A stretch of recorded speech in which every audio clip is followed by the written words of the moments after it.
the Ten Commandments, which so many political figures in this country are trying to have hung up in courthouses and other public buildings, those people seldom actually know what the Ten Commandments are. Thou shalt have no other gods before me. Is that really a moral principle we should be living by? At the time when that was written down, the Jews were polytheists, or had recently changed from polytheism. They believed that lots of gods existed, and they were under very strict instructions to worship only one of them, the jealous god. Thou shalt not make unto thee any graven image. A moral principle to live by. Don't make any graven images. Thou shalt not take the name of the Lord thy God in vain. Are there better things to worry about?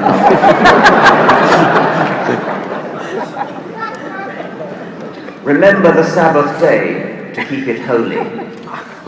You may be familiar with the passage in Numbers 15:32, which I'll read to you. And while the children of Israel were in the wilderness, they found a man that gathered sticks upon the Sabbath day. And they that found him gathering sticks brought him unto Moses and Aaron, and unto all the congregation. And they put him in ward, because it was not declared what should be done to him.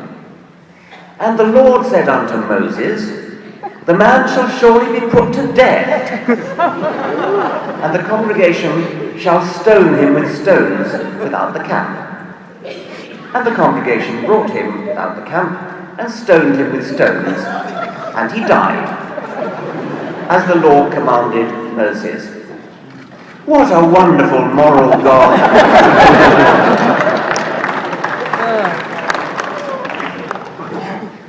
Honour thy father and thy mother. That's rather a good one. But now listen to Jesus. If any man come to me and hate not his father and mother and wife and children and brethren and sisters, yea, and his own life also, he cannot be my disciple. Luke 14:26. Well, finally, we come to what you might call the good commandments. There aren't very many of them. Thou shalt not kill, thou shalt not commit adultery, thou shalt not steal, and so on. Thou shalt not kill. Well, that's a pretty good motto. But you may remember Christopher Hitchens' sarcastic remark saying, roughly, Moses came down from the mountain with the tablets, and the Israelites said something like, well, I like to imagine it in John Cleese's voice. Oh, I see! Thou shalt not kill! Oh, how silly of me! We all thought it was a terrific idea to kill. Now we know better. Oh, silly me!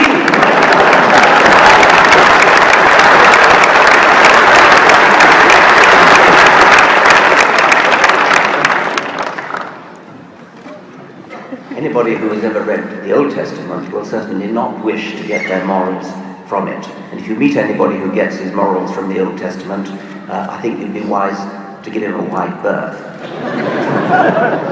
But it's not just the Old Testament. The New Testament is just as bad. The odious doctrine of the redemption of sins by Jesus. This is not Jesus' own doctrine, by the way. This is St. Paul. I used to know a very distinguished scholar of ancient history whose life's work was to try to decide whether Plato or St. Paul was the greatest shit of all time.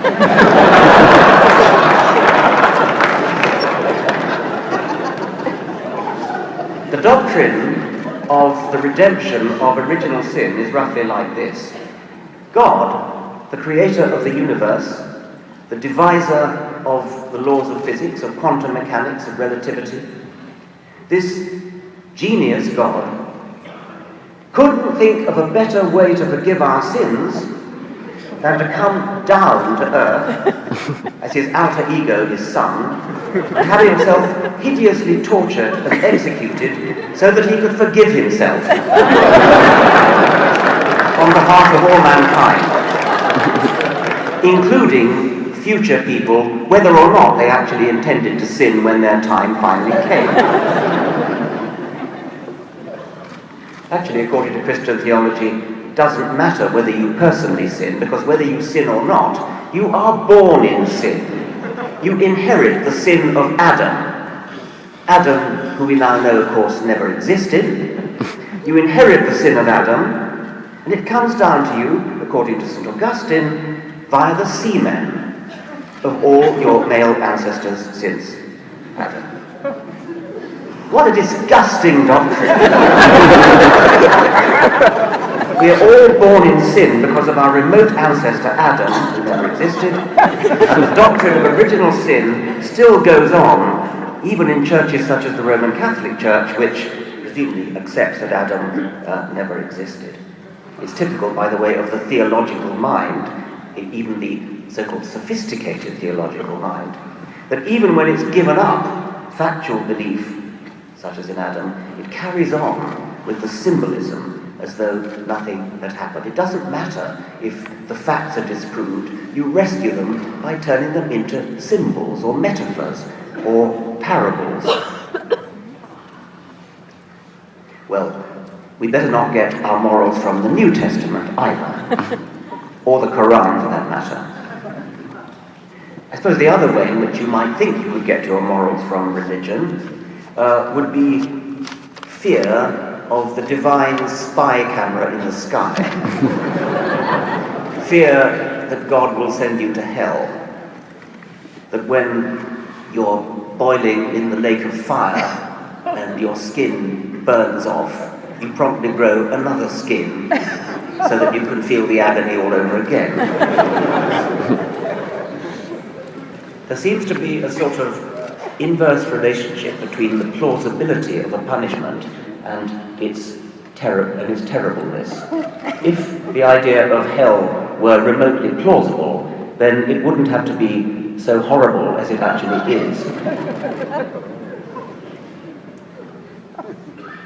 And sucking up to God in the hope of going to heaven is just about as bad, just about as ignoble a reason for being moral.